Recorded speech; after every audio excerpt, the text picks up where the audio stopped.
As far as, as far as I'm concerned, well, I was born in Lithuania, of a little town called Linkova, which happens to sit peculiarly in the midst of a area that is very low. I was sitting on a relatively high platform. Mm-hmm. So how that happened is interesting in a way. And it was overlooking in a way, about 3 kilometers away was a little river that flowed by. Ever I, when I was a child, not as a child, but as a teenager and so on, would go out to swim periodically, in the summer particularly. August was pretty much the end of swimming period because the climate there generally was somewhat similar to here.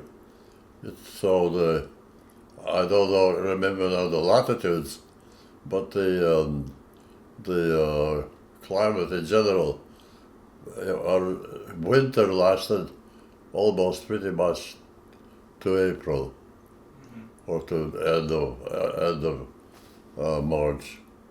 So anyway, as far as my childhood is concerned, well, maybe you are interested in anything specific. At the end of World War One, or not at the end, but at the beginning of World War One, the Germans overran pretty much the border areas. Before that, the Russians were able to move out a lot of the Jews from Lithuania, which borders pretty much on East Prussia, deeper into Russia.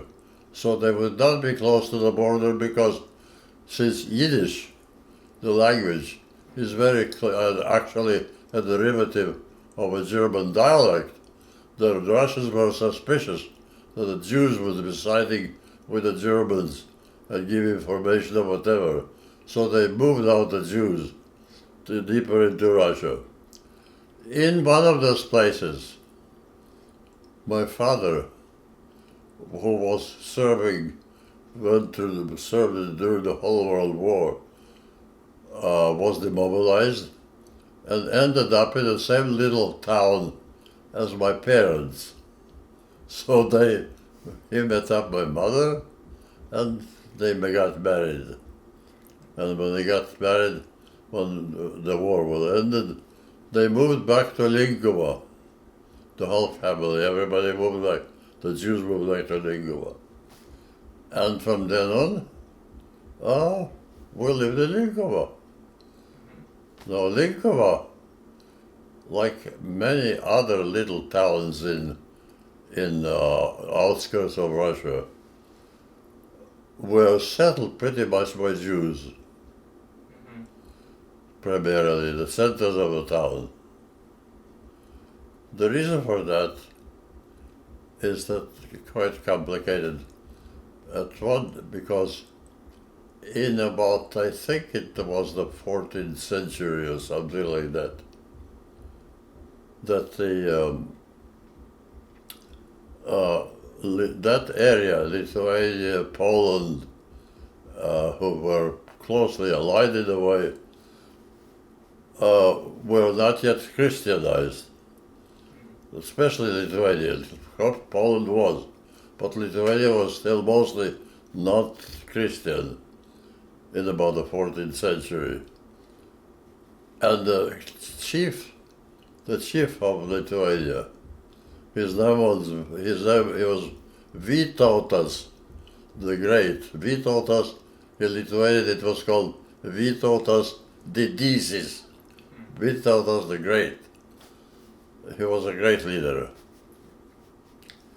And he decided, together with Poland also, for that matter, or even if it was Christian already, that the countries were totally agrarian. There was no foreign trade of any kind. or very little. And they wanted to stimulate foreign trade. At the same time, the Jews were having a heck of a time in the Germanic areas where they were killed or expelled or forced to convert or whatever in various areas from place to place. So they were pretty much ready to get out of there regardless of what. And Vytautas then decided to invite the Jews, and also some Germans for that matter, but mostly the Jews, to come into the country to stimulate commerce. So that this is how the Jews ended up in Lithuania and Poland quite a lot. Any other specifics? Well, the grade school, we had two sets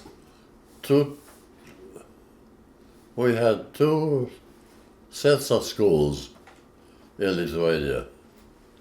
That is as far as Jews are concerned. First of all, the Jews had pretty much cultural autonomy in Lithuania. Okay.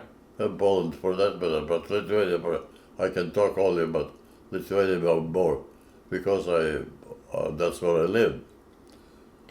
So that we had cultural autonomy in the sense that our communities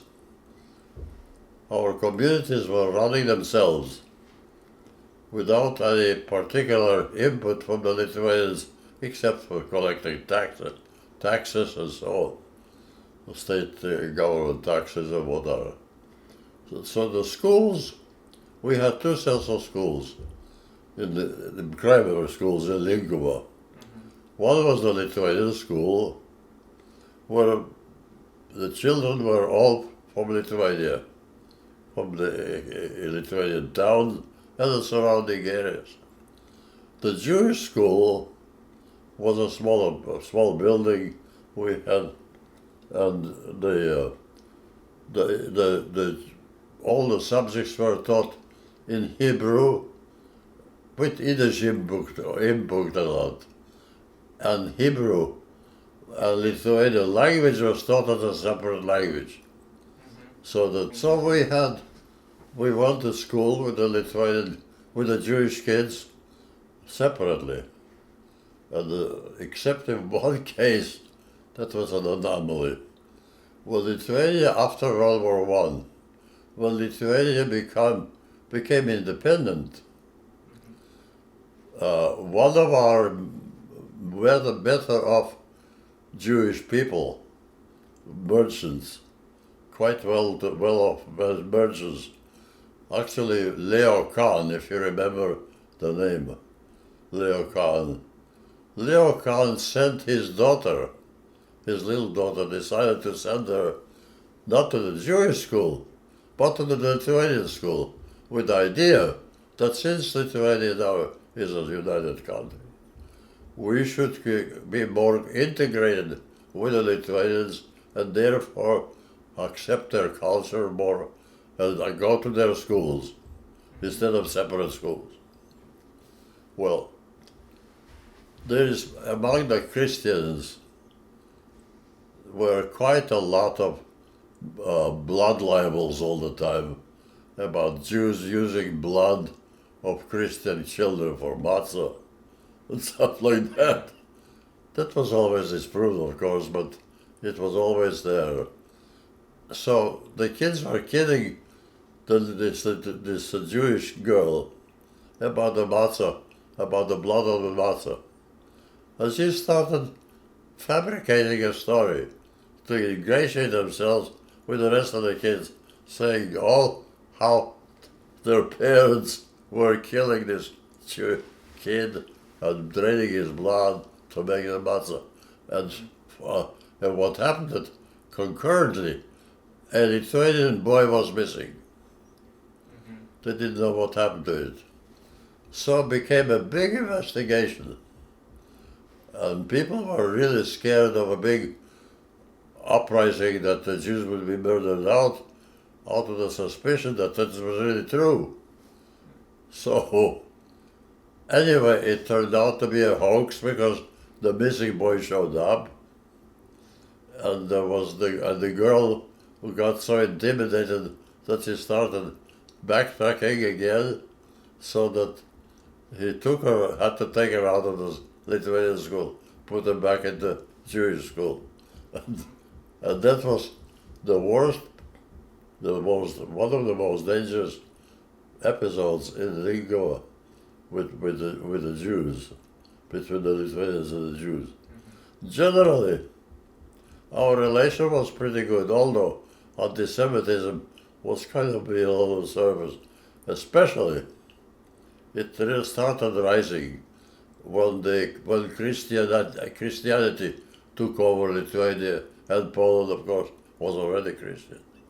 They had Jesuits coming in and preaching according to the Roman Bible about how the Jews killed Christ.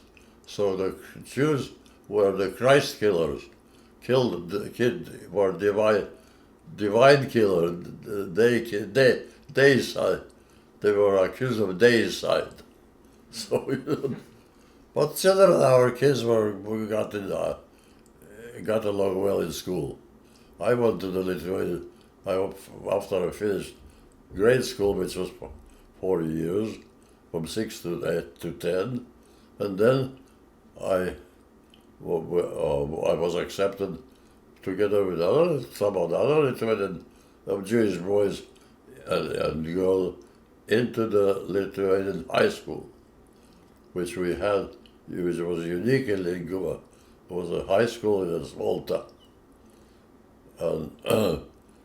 And there we got along pretty well with the Lithuanian kids, except now and then we ran into a guy who would be particularly anti-Semitic and would kind of voice his anti-Semitism in certain silly ways, like with little ditties like I remember, Žyds ant kiaulės joja, rabbins keravoja, which means the Jew was riding on a pig and the rabbi was leading the way. stuff like that. But that was only one guy like that. Yeah. Other than that, we got along very well. I had my friends after I came to the States were still writing to me from high school, the Lithuanian children. So, and there were times, of course, when the little gangs got in fights, throwing rocks at each other. And we were never, very rarely did we ever keep a very low profile. We threw back rocks. Simple as that. So the relation started getting worse, of course, when nationalism started trickling in from Germany and other places. Were other than Lithuanians being Christian, were there any other big cultural differences? Say it again. Other than Lithuanians being Christian, were there other large cultural differences Between Lithuania and the Jews? Yeah. Of course. Yeah. I mean, you couldn't.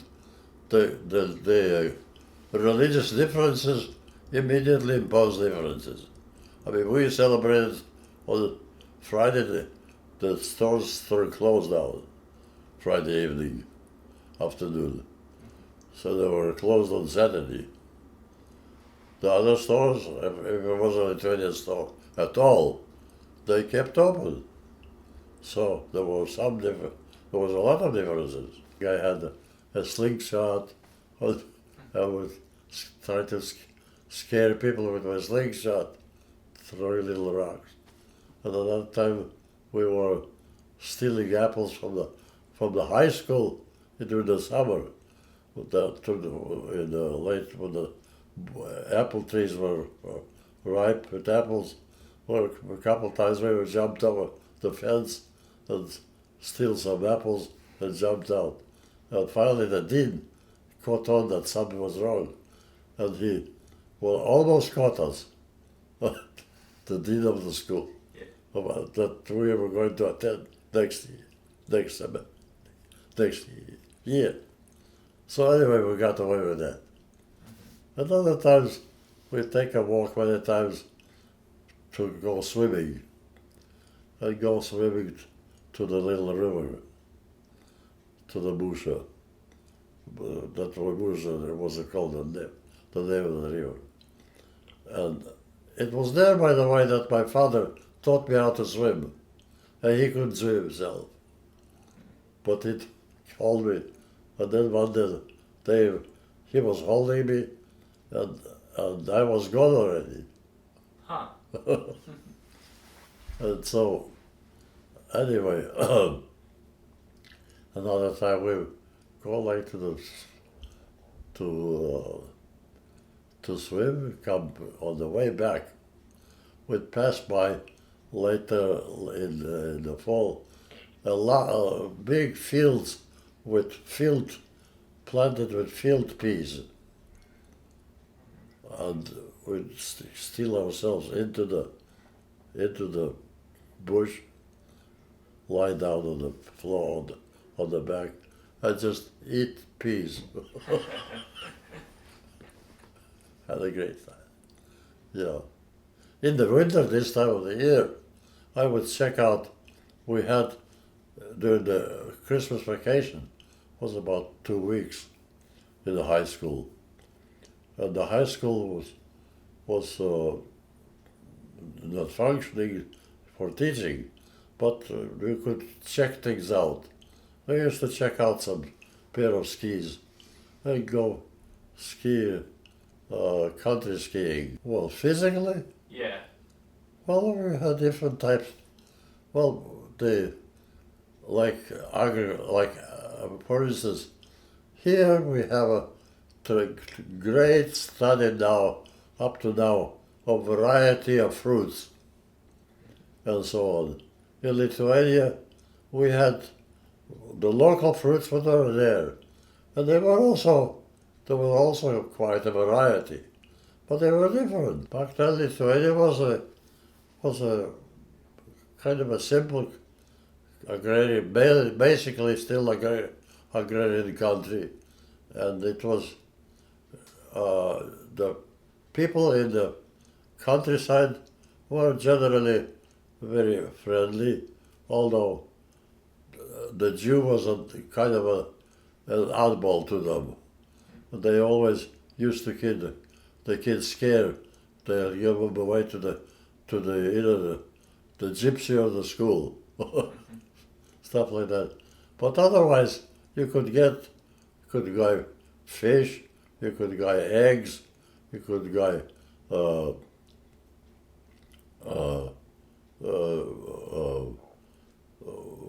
butter, bread, black bread.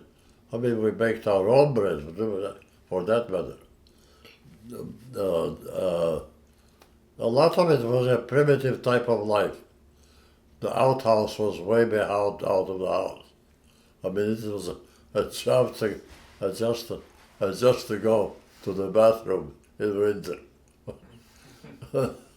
And then, of course, you didn't have any running water in the smaller towns, especially. Now, I'm not talking about not anymore about the big towns, but about the smaller towns, which was the majority. I mean, you had to have, in the morning, you had to have a pot sitting outside of one of the bedrooms, so everybody could relieve themselves. We called it the night pot. In the morning, when you would have to empty it somewhere, throw it out on the stone and watch it yellow. So it was kind of in the smaller towns, it was a very kind of a primitive life. We had a link of two 2 marketplaces a week, 2 market towns a week, on Monday and Friday. And those were the farmers would bring in their stuff, like whatever food they had, and then they had to find a place where to park the horses and to line them and so on. And then many times at the end of there was also an area where the gypsies and the other people were trading horses, were dealing with horses, and now and then they get, at the end of the day, the farmers would get themselves pretty tanked up, and they get into fights. And those fights were sometimes serious. Well, the Jewish community was, we had the rabbi, not the rabbi necessarily, the chief of the community was elected by the community.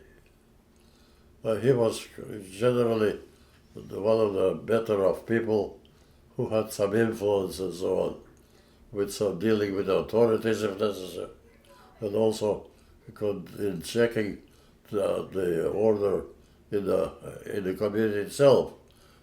There were some very poor people who had subsidized by the community with some help, like bread and stuff like that, simple things. And then we had a rabbi who ruled all on things that were kosher or not kosher. Like, for instance, if a woman had a chicken, and the chicken had a kind of a flaw, a perforation in one of the organs, and she wanted to find out if that chicken was then kosher or not kosher, she would have to take it to the rabbi to make a ruling. Then we had the guy who did the so-called the shochet, the guy who slaughtered the animals according to the Jewish prescriptive law. In other words, he had an office in an area where the slaughterhouse, where the animal would be tied down, and the knife had to have a prescription sharpness, and had to kill the animal or cut through all of everything, almost up to the bone, with one stroke. I don't know exactly the rules on that, but he took care of that, and also of the chickens, things like that. And he also, right on the spot, would open the abdomen and check on the basic structures of some of the organs to determine if it was kosher or not. My parents were kind of interesting people, especially my father. He was a unique individual. I think he must have grown up in a family that dealt with fabricating shoes, and so he was very, very expert in that area. And within a very short time, after they came back from Lithuania after World War I, he was immediately trying to get together a setup to fabricate schools to measure. And in order to do that, he had to have all kinds of machinery, which he was able to get without any money. At that time, people didn't have much money many times, but the people were always anxious to sell, even on credit. So on credit, he was able to buy machinery, usually from Germany, that was imported, like the sewing machines to make the soles of the shoes. the other part of machinery to do various things. And I used to get the spools after the spools were used. They would make me little wagons to pull around. So anyway, so he was, and then he was super buying also the leather. And in order to get the maximum out of a piece of leather of shoes, he was able to arrange it so to get an absolute least waste of leather in order to get to the shoes. And then he hired a shoemaker, and that involved buying a whole bunch of lasts. You know what a last? Yeah. That is the wooden pattern of the shoe. To be able to form the shoe on. Had to be various sizes, various forms. And set up actually a factory. And he was so good that people were honest. The farmers, he had a good name among them, that if you want a good pair of shoes, you go to him. And what happened, unfortunately, was he did not foresee. And actually, there was another who were a little more foresightful. But that we started getting imported shoes, ready-made shoes, from as far back as Czechoslovakia. They had a factory that was beginning to make ready-made shoes. And that started killing the homemade shoes. We had the center of town, which was a big area, the marketplace. And the marketplace were all the stores, practically all of them Jewish. That were there. They set them up here a long time ago, when they first came there probably. And then later on, some of the Lithuanians were also inhabited some of Straitsy, further on off side streets. So that, but the center itself was pretty much Jewish. When I graduated from high school, while I was still in high school, in about 2 years before graduating from high school. It was 1938. It was clear, it was obvious to me at least, that a war was going to happen. That Hitler was pretty much unstoppable in one way or another. And I didn't know which way we would end up. Whether under Hitler it would be, of course, the end, because Hitler was already advocating very much against the Jews. And under the Bolsheviks, it was not a very pleasant either. So the point was, what is the future, what to do? So anyway, I wrote to my uncle. My mother had 3 brothers in the United States who emigrated to the United States soon after Bar Mitzvah. Generally, the young people emigrated. So that I immediately, when I wrote to him,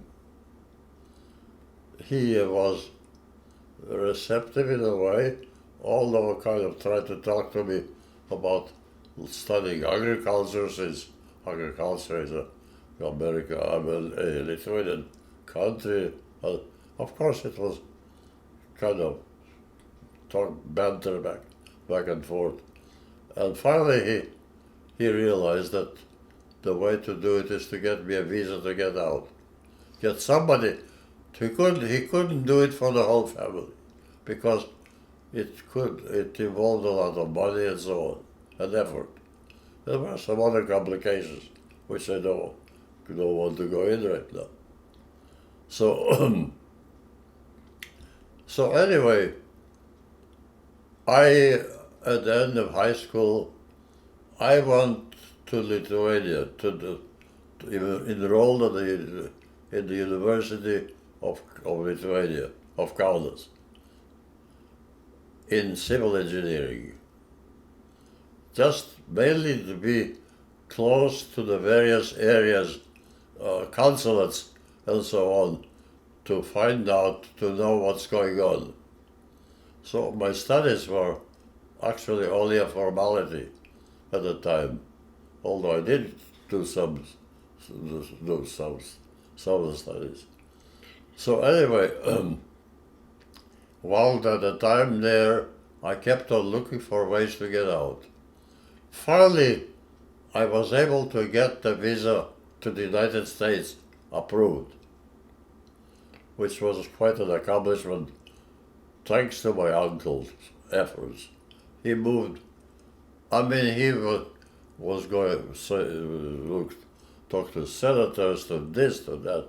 He tried to do everything possible and got me approved to come to the United States. There were certain conditions involved and so on, but that's beside the point. So anyway, by the time I was able to get everything straightened out, ready to leave, I ran into a problem which way to go, because the war already started,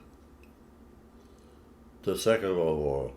So the question was, that is not against Poland, but in general, the Russians, the Germans were already overrunning areas. So the question was, which way to go to the United States? I didn't want to try to go through Germany because I was Jewish, so I was afraid.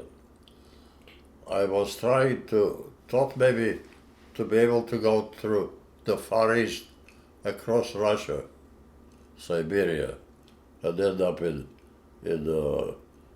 Shanghai, and then from there to the United States.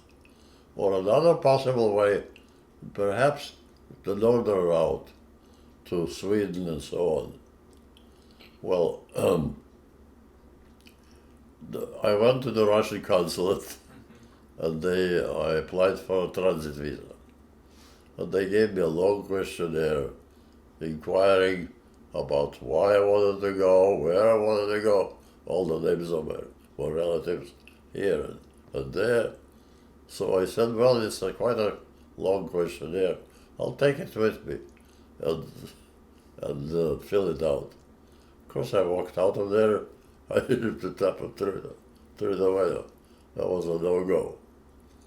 So the other possibility was that the northern route through Sweden and Norway or to Sweden, because that strait was still open.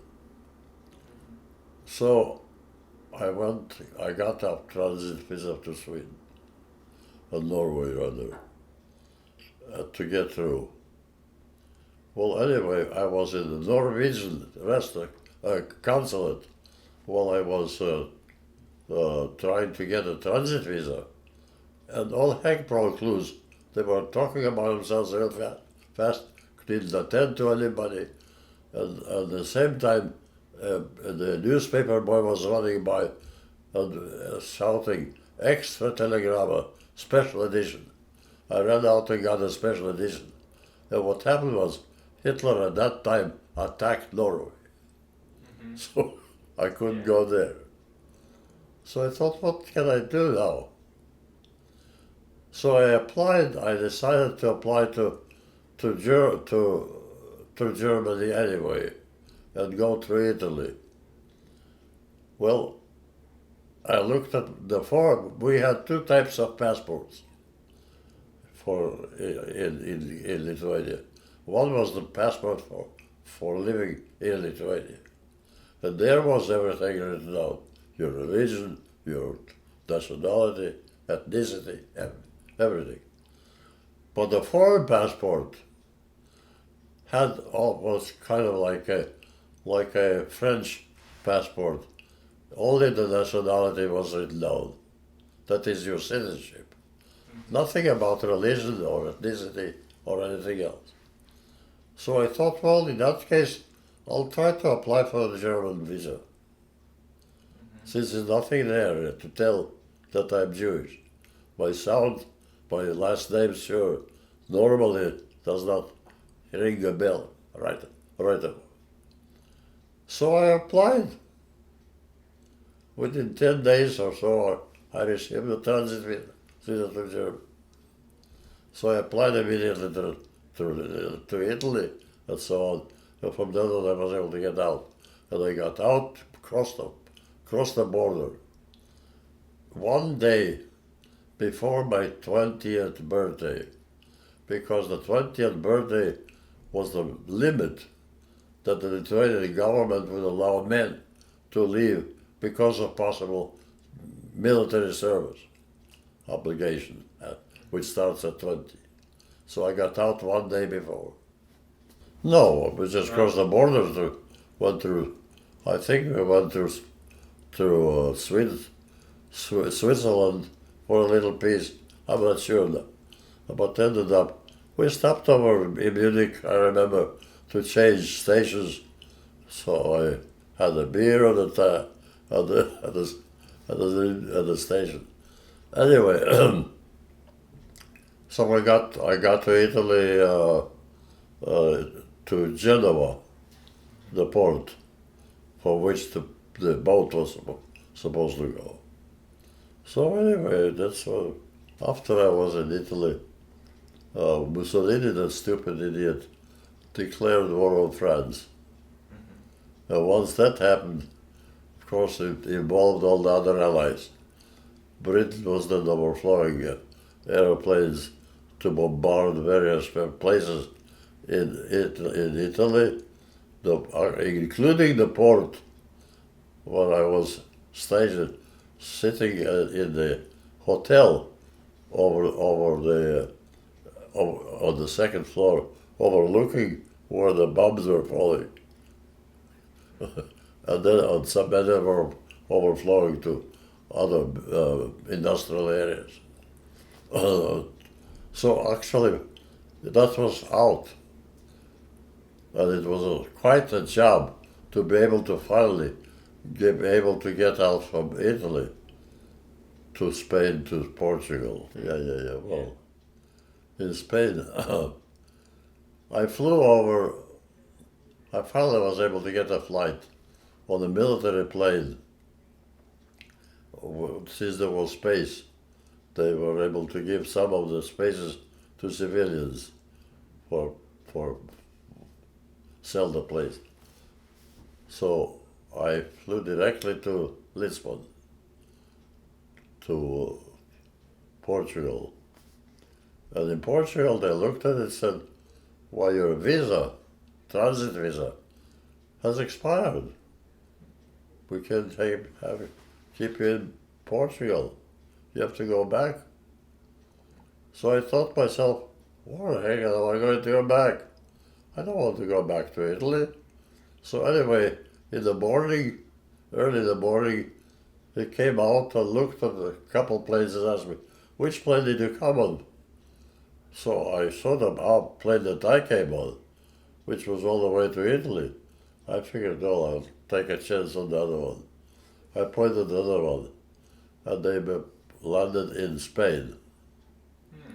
When I got in Spain now, the Spanish authorities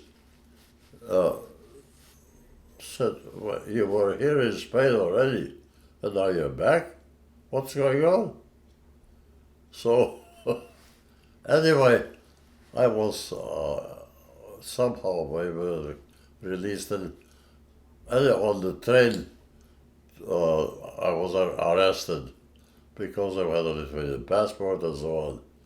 And they took me to the interrogation center for political prisoners in Spain. There, I was in a big room with a lot of prisoners, political prisoners from the civil war of the time when Franco was fighting, when Franco and Hitler were ganged up against the Soviets. And so there was no room to sit down.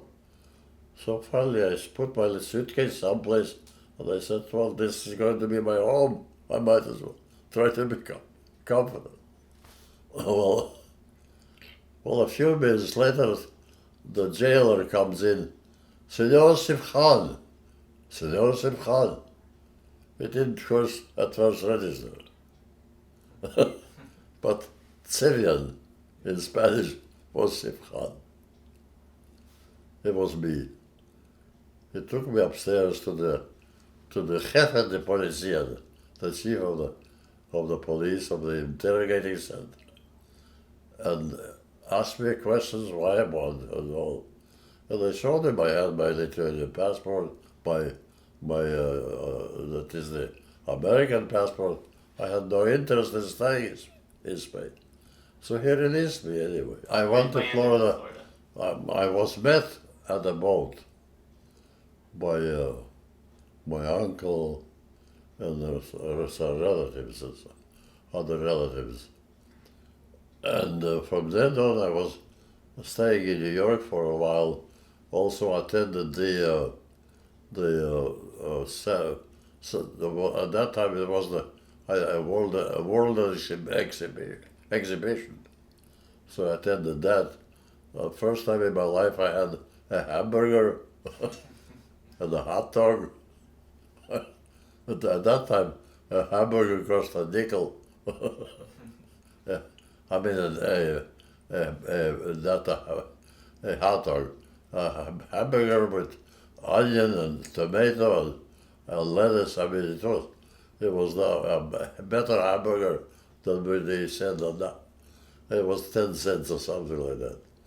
Anyway, after a while there, that was already close to September, they drove me over to stay in Tampa, Florida, where my uncle, one of my uncles, was the only one who was married at that time and had a family. Adrian, just one girl. So I immediately enrolled at the University of Tampa and stayed there till the first one semester. And after that I transferred to Gainesville, Florida, which was a state school for boys at that time. And enrolled into subject that would not require a heck of would be easier for people who don't know English very well. In other words, I applied immediately I was taking calculus, physics, stuff like that scientific stuff that did not require so much like literature or something. So that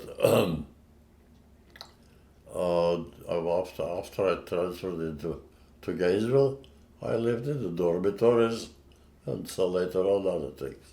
Well, I graduated from Florida with honors in chemical engineering because the government was subsidizing people who were studying chemistry, engineering, medicine, pharmacy, things that are needed into the military.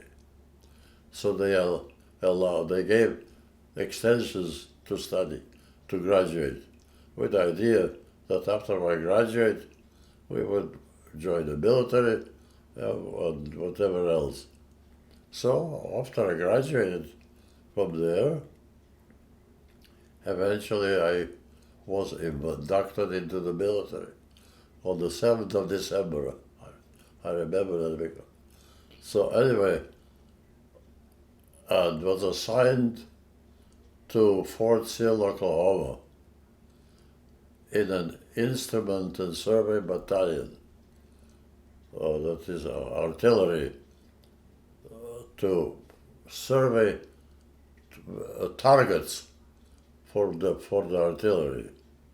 So anyway, that was it. So from then on, I was mostly really studying in school in a way, with very little bit of actually marching and extra doing our infantry war stuff. Now to become a dentist, that was another story, because then I was, how can I say out it gets involved. I'll tell you for one thing, for some reason, I loved to fool around with languages more than I did with other things that I did. Mm-hmm. So I used to do it, even when I was in College of Engineering. I took my correspondence, always some kind of an English course. Either was a little Italy or Spain or something like. So that I always liked to fool around with language. And besides lingua, I mean, you have to use more than one language. You have to speak Lithuanian, speak Yiddish, understand some Hebrew most of the time. And many times a lot of people, since my father never learned Lithuanian and only hired people who could speak Russian, I could learn Russian by listening. My Russian I was never studied Russian grammar. So when I spoke Russian, my accent they always wondered, said I had a perfect accent, but the grammar was horrible. I just, what sounded reasonable, I would say.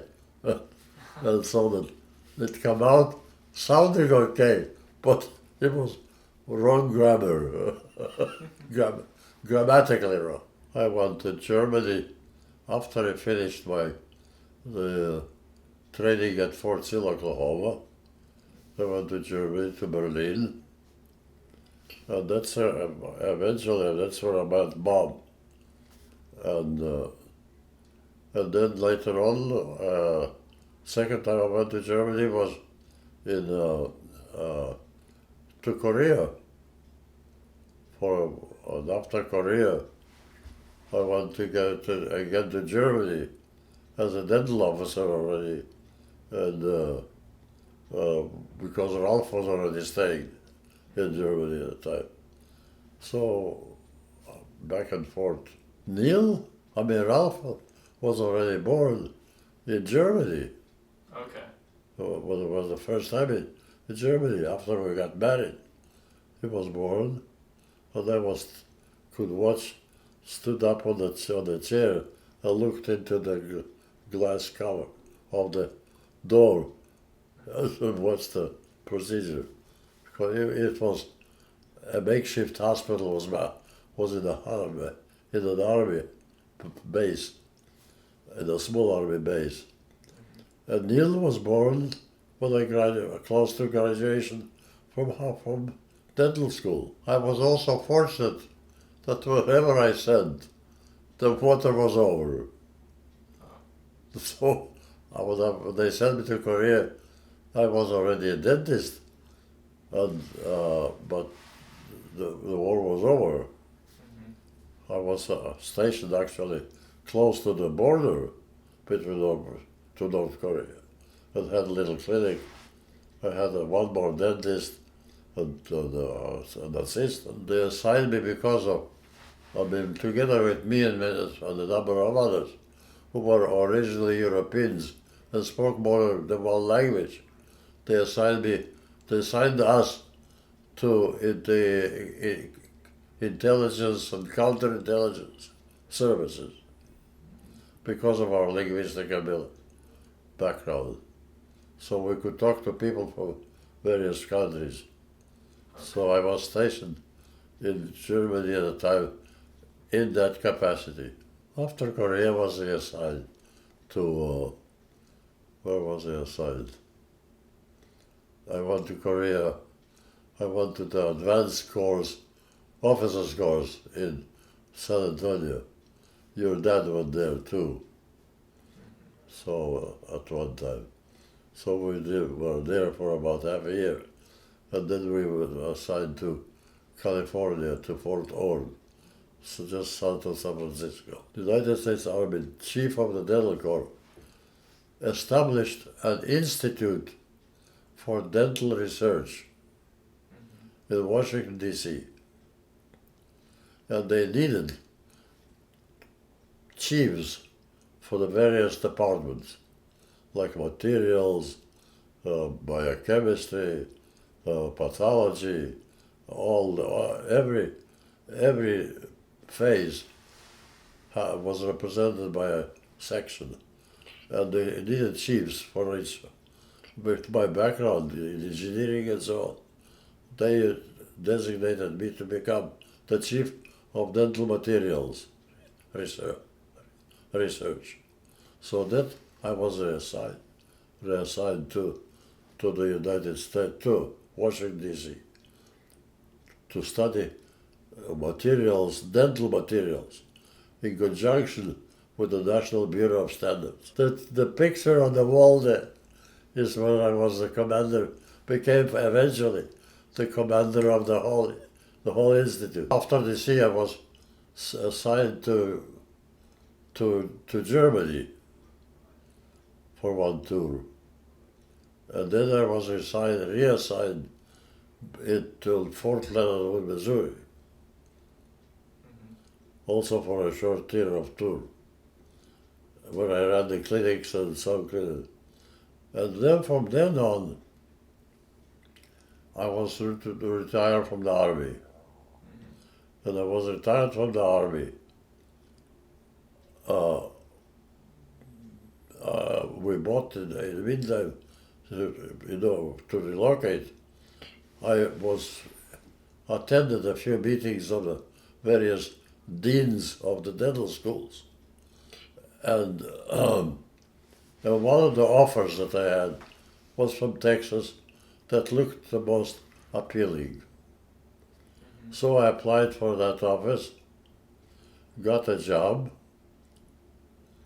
and came to teach as a professor in dental materials at the University of Houston Dental School. So that's how we ended up in Houston. So we bought a house there at the time, and we remained in Houston. I was teaching about 6 years. After teaching, I didn't do anything anymore, but professionally, except for a while I was lecturing here and there. And then I quit doing it too. So I was just doing actually nothing particular.